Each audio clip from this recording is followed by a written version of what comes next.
Good morning. Today is Thursday, May 21st in the year 2020. We're going to be continuing our study of Genesis today with Genesis chapter 31. This continues the story of Jacob. And Jacob, as we have said, is something of a soap opera character. Uh, he is a trickster figure. Even his name, Jacob, means heel puller. And if you think, well, what does that have to do with anything? Think about the phrase, someone's pulling my leg. It's the same thing. Jacob heard that Laban's sons were saying, Jacob has taken everything our father owned and has gained all this wealth from what belonged to our father. Jacob noticed that Laban's attitude towards him was not what it had been. The Lord said to Jacob, Go back to the land of your fathers and to your relatives, and I will be with you. So Jacob sent word to Rachel and Leah to come out to the fields where the flocks were. He said to them, I see that your father's attitude towards me is not what it was before. The God of my father has been with me. You know that I have worked for your father with all my strength, yet your father has cheated me by changing my wages 10 times. However, God has not allowed him to harm me.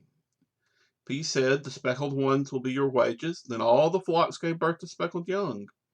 And if he said, The streaked ones will be your wages, then all the flocks bore streaked young. So God has taken away your father's livestock and has given them to me. In breeding season, I once had a dream in which I looked up and saw the male goats mating with the flock were streaked, speckled, or spotted. The angel of God said to me in the dream, Jacob, I answered, Here I am. He said, Look up and see that all the male goats mating with the flock are streaked, speckled, or spotted. For I have seen all that Laban has been doing to you. I am the God of Bethel, where you anointed a pillar and made your vow to me. Now leave this land at once and go back to your native land. Then Rachel and Leah replied, Do we still have any share in the inheritance of our father's estate? Does he not regard us as foreigners? Not only has he sold us, but he has used up what was paid for us. Surely all the wealth that God took away from our father belongs to us and our children. So do whatever God has told you. Jacob put his children and his wives on camels. He drove all of his livestock ahead of him, along with all the goods he had accumulated in Padan Aram, to go into his father Isaac in the land of Canaan. When Laban had gone to shear his sheep, Rachel stole her father's household gods. Moreover, Jacob deceived Laban, their Aramean, by not telling him he was running away. So he fled with all he had and crossed the river. He headed for the hill country of Gilead. Just another example of the duplicity of Rebekah's family. On the third day, Laban was told that Jacob had fled. Taking his relatives with him, he pursued Jacob for 7 days and caught up with him in the hill country of Gilead. God came to Laban the Aramean in a dream at night and said to him, Be careful not to say anything to Jacob, either good or bad. Jacob had pitched his tent to the hill country of Gilead, where Laban overtook him. Laban and his relatives camped there too. Laban said to Jacob, What have you done? You've deceived me, and you've carried off my daughters like captives in war. Why did you run off secretly and deceive me? Why didn't you tell me, so that I could send you away with joy and singing to the music of tambourines and harps? You didn't even let me kiss my grandchildren and my daughters goodbye. You have done a foolish thing. I have the power to harm you. But last night the God of your father said to me, Be careful not to say anything to Jacob, either good or bad.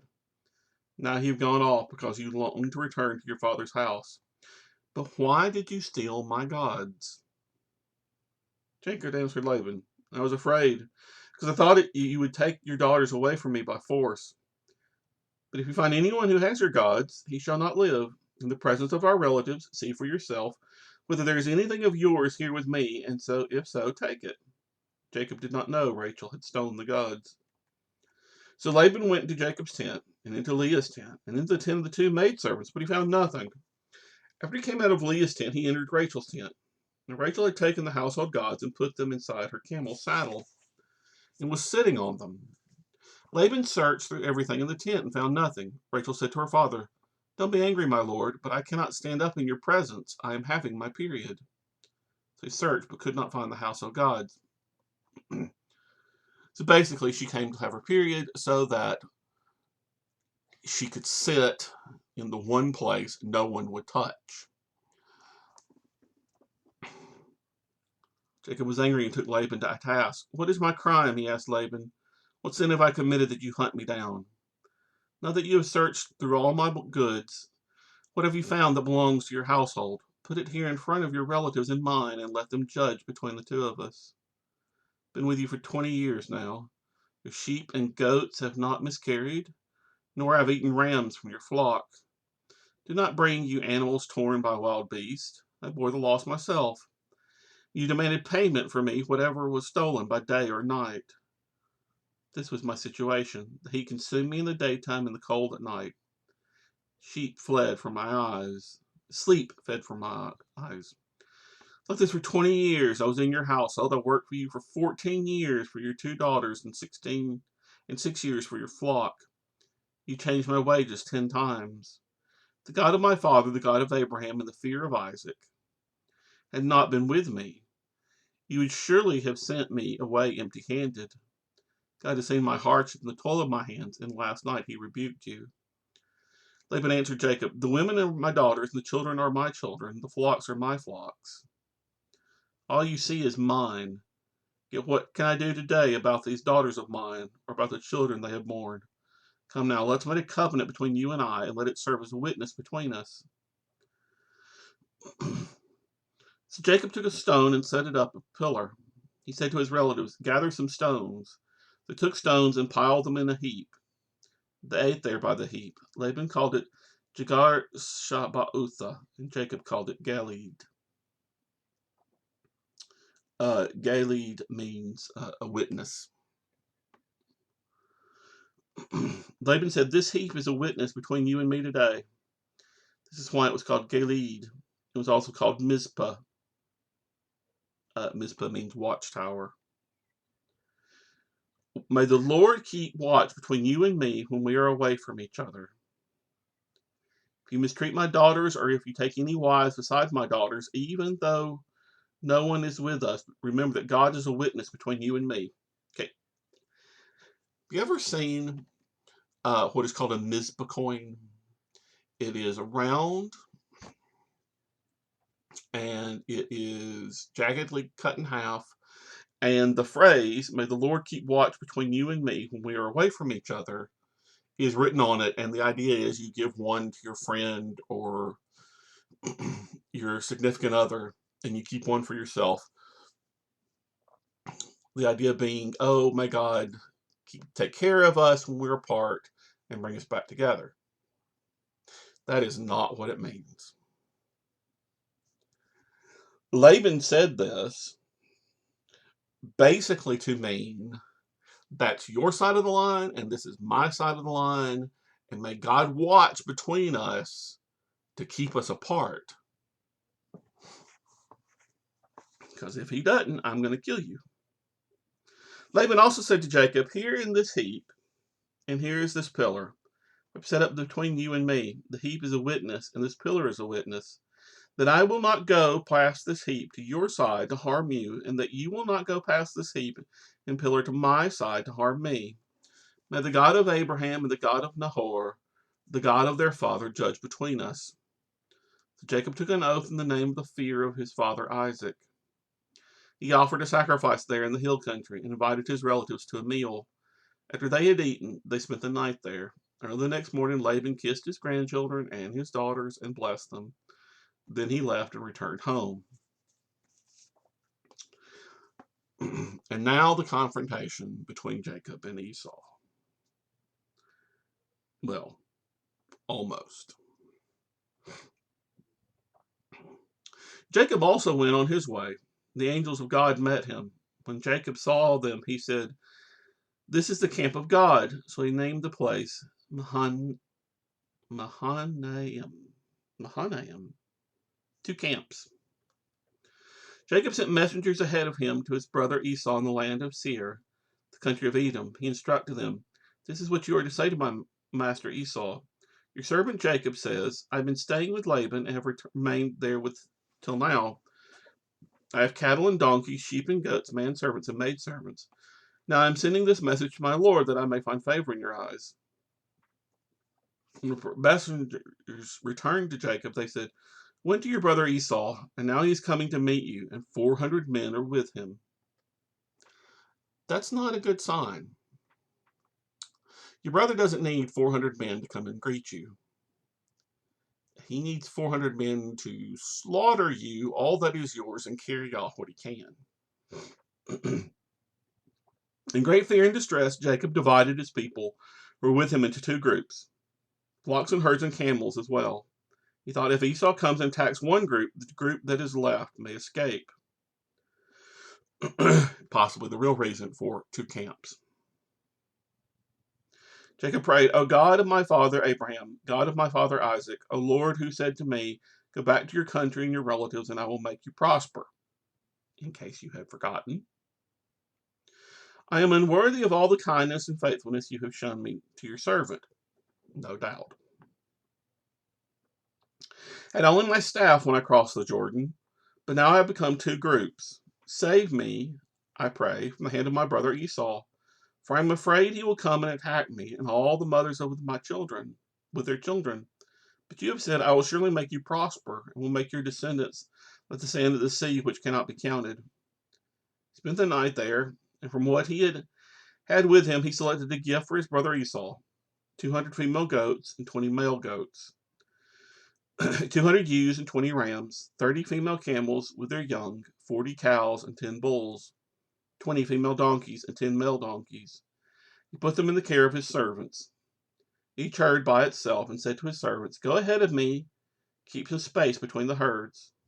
He instructed the one in the lead, "When my brother Esau meets you and asks, 'To whom do you belong, and where are you going, and who owns all these animals in front of you?' then you are to say to him, 'They belong to your servant Jacob. They are a gift sent to my lord Esau, and he is coming behind us.'" He also instructed the second and third and all the others who followed the herds. "You are to say the same thing to Esau when you meet him. And be sure to say, 'Your servant Jacob is coming behind us.' For he thought, 'I will pacify him with these gifts I am sending on ahead. Later, when I see him, perhaps he will receive me.' So Jacob's gifts went on ahead, but he himself spent the night in camp. That night Jacob got up and took his two wives, his two maidservants, and his 11 sons, and crossed the ford of the Jabbok. After he had sent them across the stream, he sent over all his possessions. So Jacob was left alone, and a man wrestled with him till daybreak. The man saw that he could not overpower him. He touched the socket of Jacob's hip, so that his hip was wrenched as he wrestled with the man. The man said, "Let me go, for it is daybreak." Jacob replied, "I will not let you go unless you bless me." The man asked him, "What is your name?" "Jacob," he answered. The man said, "Your name will no longer be Jacob, but Israel, because you have struggled with God and with men and have overcome." Jacob said, "Please tell me your name." He replied, "Why do you ask my name?" He blessed him there. So Jacob called the place Peniel, saying, "It is because I saw God face to face, and yet my life was spared." Sun rose above him as he passed Peniel, and he was limping because of his hip. Therefore, to this day, the Israelites do not eat the tendon attached to the socket of the hip, because the socket of Jacob's hip was touched near the tendon. And that last one is an aside added by some copyists. Jacob not only sends bribes ahead to his brother Esau, but sends his wives and children ahead. That night, he wrestles with a stranger, a man that appears in the story as from nowhere.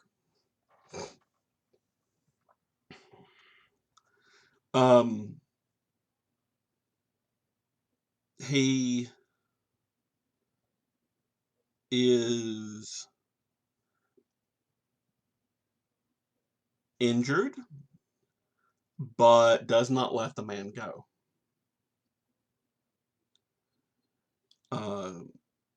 He demands a blessing. The man changes his name from Jacob to Israel, Israel means struggles with God, and I cannot think of a more appropriate name either for Jacob or for the history of God's people. To struggle with God. And I don't know if that's a bad thing. God is not like us. We are made in his image, and so there is a kinship, a similarity, but God is so far beyond us as to be unimaginable. And that distance between God's nature and ours requires us to struggle to become a part of him, to understand him, to receive his blessings. The struggle is not a bad thing.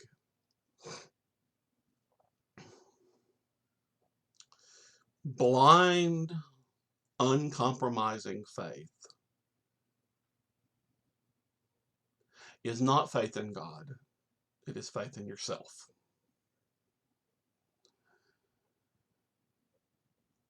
When we are honest about our relationship with God, we realize that we struggle and that we should struggle, that it is okay and it is even expected. The story of Jacob becomes the one who struggles with God because of all the things he's done.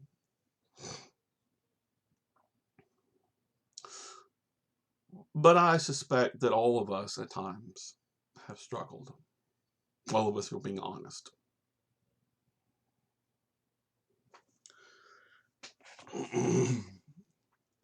33.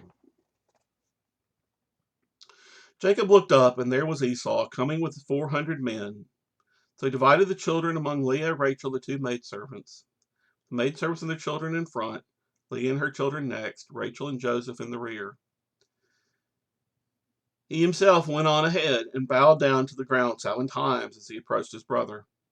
Esau ran to meet Jacob and embraced him. He threw his arms around his neck and kissed him, and he wept. When Esau looked up and saw the women and children, he said, "Who are these with you?" he asked. "These are the children God has granted your servant." The maidservant and their children approached and bowed down. Next, Leah and her children came and bowed down. Last of all, Joseph and Rachel, and they too bowed down. "What do you mean by all these droves I met? To find favor in your eyes, my lord." Esau said, "I already have plenty, my brother. Keep what you have for yourself." "No, please," said Jacob. "If I have found favor in your eyes, accept this gift from me. For to see your face like seeing the face of God, now that you have received me favorably, please accept the present that was brought to you. For God has been gracious to me, and I have all I need." Because Jacob insisted, Esau accepted it. Esau said, "Let us be on our way. I'll accompany you." Jacob said to him, "My lord knows that the children are tender, that I must care for the ewes and cows that are nursing their young. If they are driven hard, just one day all the animals may die.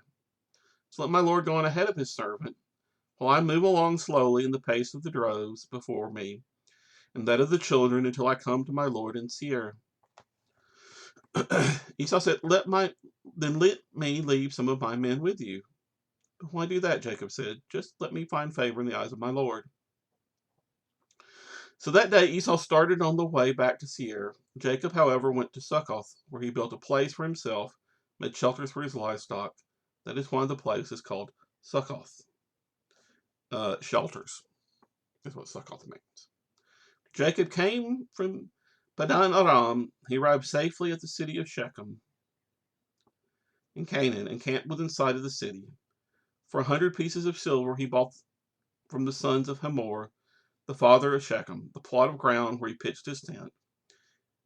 There he set up an altar and called it El Elohe Israel, which is God, the God of Israel, or maybe Mighty is the God of Israel. And so we really are starting to wind down the story of Jacob.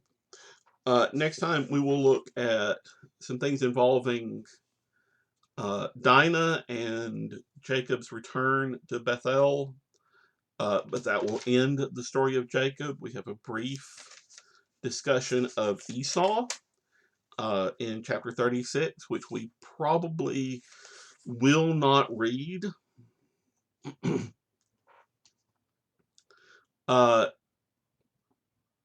And then we will start the story of Joseph, one of my favorite.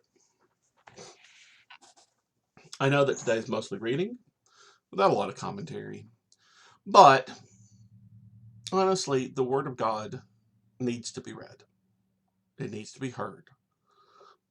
We who call ourselves followers of God need to be reminded of what is written, even just so that we are familiar with the stories. And if today they may not have significance, maybe next time you think about it, it will. Till tomorrow, may God keep you safe, and may your struggles bear fruit.